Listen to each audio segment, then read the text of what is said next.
ito yung next part. Make sure na may data sets and pixels tayo na i-add. Tapos ito, lagyan natin na diva pixel.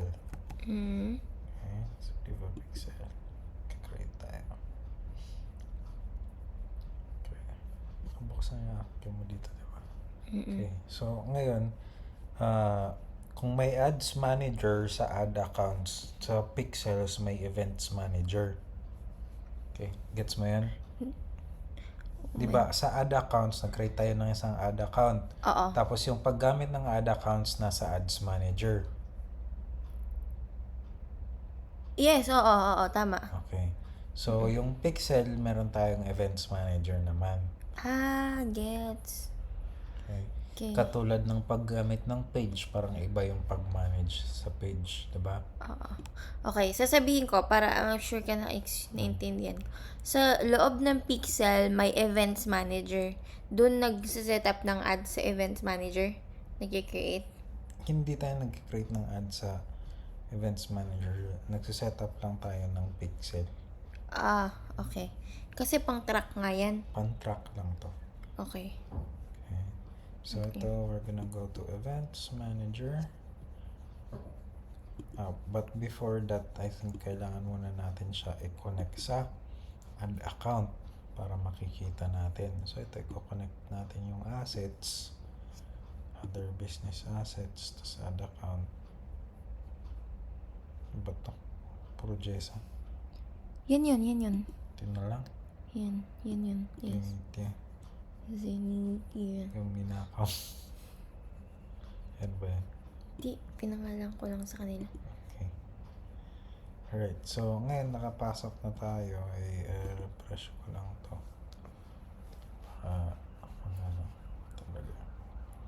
So, dito may two things na we have to set up.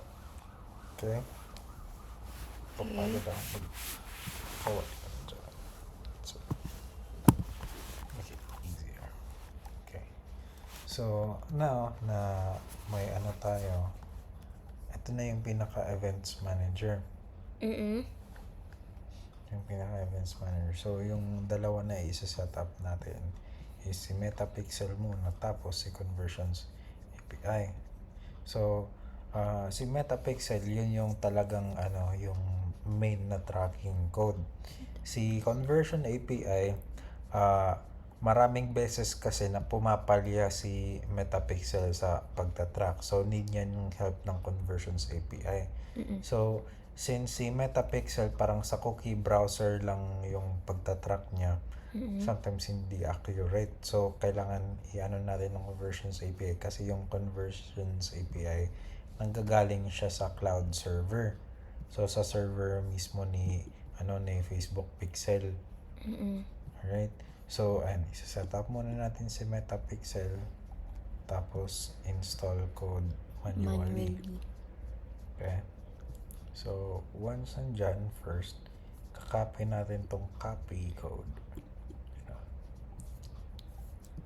Tapos, pupunta na tayo ngayon dito. Go back lang tayo. Dito sa Go High Level. Okay. So, pupunta tayo dito sa settings. Tapos, palaging dito sa head tracking code. Okay. Tapos, ipipaste natin yan lahat. At siya. Alright. Tapos, Save. Save natin yan. So, ngayon, to make sure na ma-check natin kung may pixel na siya, meron ka ditong Metapixel helper. So, ayan yun. So, i-visit natin yung website mo.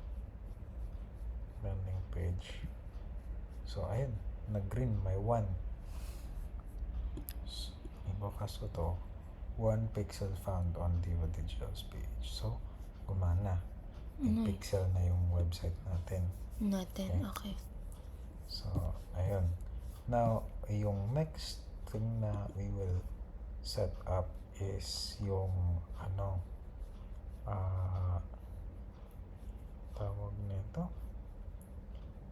yung tracking code sa lahat-lahat dito. Mm. So, meron tayong sinasabi na specifications pixel.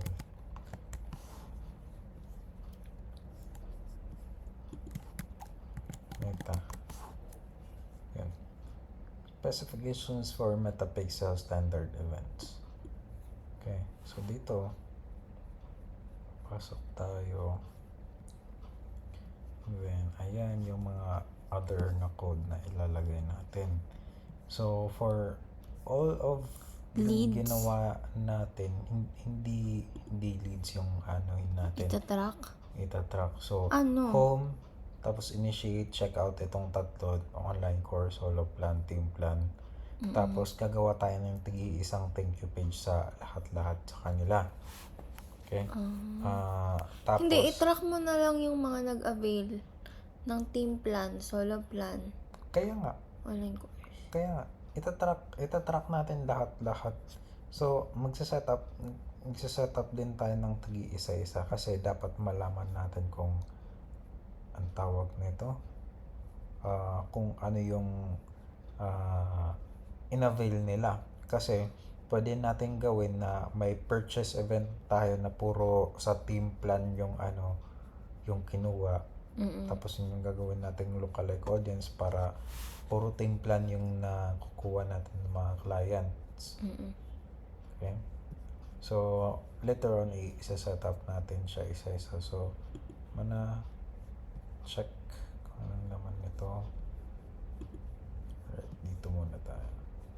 Online course. Tapos i-edit natin ito. Ito, pinakamasarap na way magturo. Nasasarapan ka? Oo. Mabilis, mabagal. Bagal lang. Chill lang tayo. Chill rave. Chill lang. Okay. So, nandito ako ngayon sa sa page mo. Okay. Then, Landing page. you will click itong tracking code. Okay. Tapos, lalabas to. So, pupunta tayo dito. Copy ko to.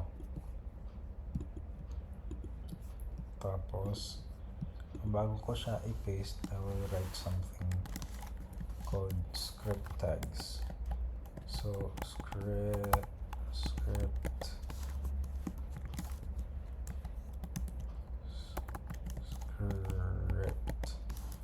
okay. Score.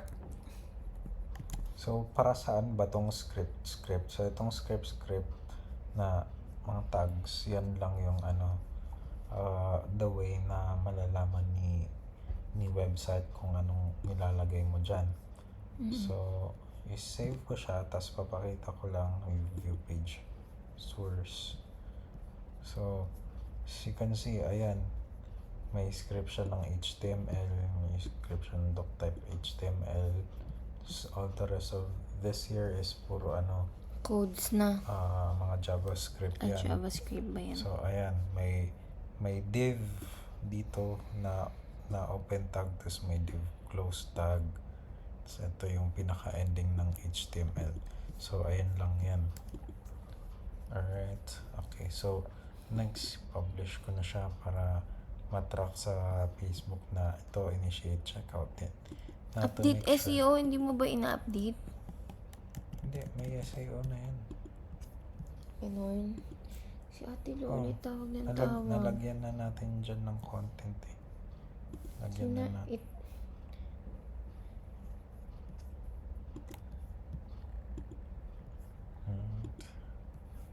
So, yan. Save lang natin yan. Solo plan. Search na sa solo plan. Tapos, tracking code. Initiate checkout. Okay. Next. Save. Don't worry, ako nang bahala mag-create ng thank you page ng the rest. Okay. Papalitan lang naman natin itong side na to. Sabihin natin na thank you for availing, parang we will, thank you for Insert availing. you to Viber group. Tapos parang we will move forward with creating yung GC. Please expect a call or chat from us. Ganun. So, yun yung lalagay natin na message dyan. Dito, congratulations, you're now certified client of Diva Digitals. Ganun yung lalagay ko dyan. Check ko lang. Okay, may code na. Right, next. So, mag-workshop kung ganito.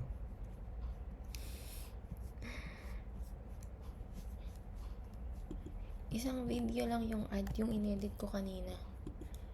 Kasi Saan lang naman yung landing page. ayokong ako yung nakikita sa ads. Kasi magbablog ako eh. May sabihin nila, ang dami ko ng business. Vlogger na ako, tapos may Diva Digitals pa.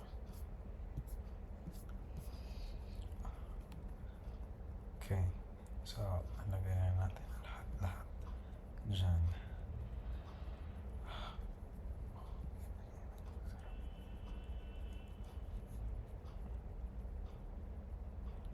Okay. So, now, set up natin yan. Later on ko isa-set up. So, ito, na-install na natin yung code. Next, ito, pag next mo, meron tayong sinasabi automatic advanced matching. So, ano ba meaning ito? Ito, pag i-turn on natin to, lalabas lahat to. So, basically, matatrack ng Pixel yung lahat Pati ng info number, na to. email address. Pero may hindi kita to natin. ibibigay ni Facebook. Ay, shit. Okay? Data will not be sent. My golay. Para lang yan kay Facebook. Okay. Alright. Tapos after that, pwede ka na back, go to Pixel Overview kasi technically tapos na ma-set. Tapos tayo yung kailangan lang ma-turn on yung automatic advanced matching pati yung pag-copy ng code. So next is yung setup conversions API. Saan tayo kanina naggawa? Dito tayo sa baba. Okay. So next. So sa lahat na to puro setup manual lang tayo. Alright. Tapos, ito tayo conversion API and Metapixel. Next, start copy setup conversions API setup. Okay, finish. So ngayon, napunta tayo dito. Dito, it's just kind of annoying kasi marami tayong pero yung lang natin dito, view content. So every time na purchase. Every time na makita nila yung yung page, and then yung initiate, checkout, and then yung purchase. Yan ang tatlo. Okay. Yung natin. Ita-track. Oo. Complete registration. Contact number. Number. Ito lang yung mga events. Paano yung contact? Hindi yan form. Parang sinasabi lang kay Facebook na ito yung nangyari sa page na to. Nag-contact sila, nag-schedule sila, nag-purchase sila. Mag-initiate sila mag-checkout. So, ayun lang yun. Okay. So, continue natin. Then natin next na yung part I have to click every single checkbox.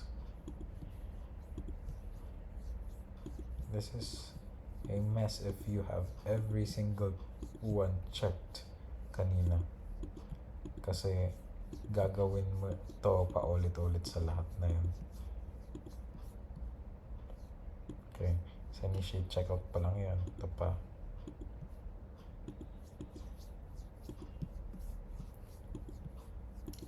technically, hindi naman to kailangan i-click lahat. Pero just to make sure na mapiga ni Facebook yung lahat-lahat ng mga data na pwede natin makuha. I-click. Check ko lang lahat. Correct. That's my boy. Same blood. Safe.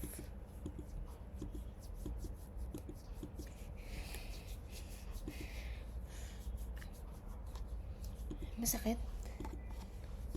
Kunin ko yung lube. So, check na lahat. So, next, continue tayo. Re-review niya na, okay, ito lahat yung ano natin. Continue. Mm-mm. Continue. Send instructions. Ano yan? Hindi na. Tapos na tayo mag-implement. So, continue. Now, as for how to implement or put in conversion API, ito na. Dapat sinek mo yung send email para may notification. Dito lang yun. Generate access token for Diva Pixel. Ayan, copy paste. Ito na yung isa pang ang tawag na ito. Ano? Yan lang. Finish. Yan lang yung pinapipaste natin yung token. Yung token na yun parang pixel code din. So, as for where we will put that, dun yun sa automation natin siya ilalagay.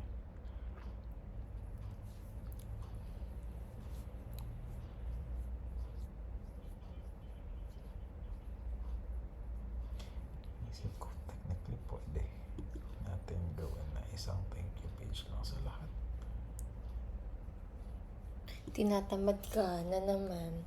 Kailangan mo yung mapunta sa Viber GC. Gawin mo na, babe. Hindi siya pwede mapunta sa Viber GC. Eh di instruction na lang na may phone number. Sa Viber GC mo ba ilalagay sila or ano? Pwede ba sa Messenger? Messenger. Sa Messenger naman ilalagay. Pwede ba yun? Kasi yung Messenger hindi na-delete yung mga files. Oo. Sa Viber nadidelete eh. Okay. Dito muna. Ibaback ko lang.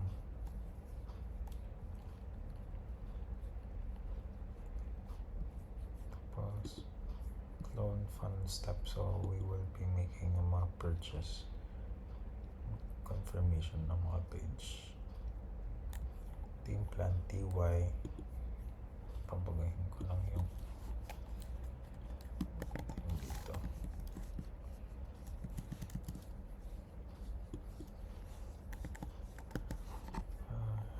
Bango ng peppermint.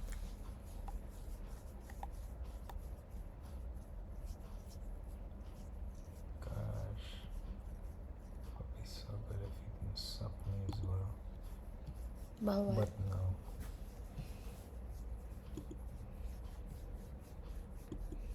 Can you suck yourself? Di mahaba yung methods ko. It's not long enough. Masarap siguro pag alam mo yung kung saan yung kailangan. Isa. Kung paano mo gusto.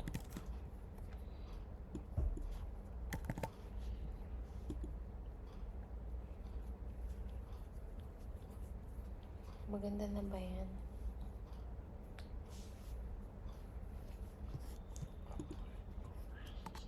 Pagkatayin mo naman. Para naman makapili tayo ng bahay sa Dasmariñas. Hidden house natin yan.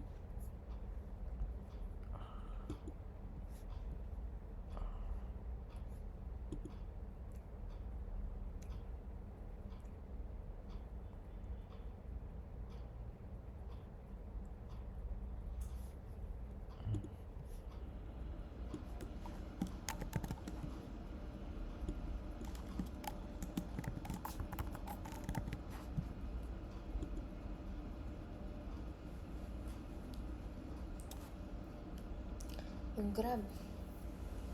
Tanana, tan, tan. Tanana, tan, tan. Lapit na. At least gumagalaw na siya.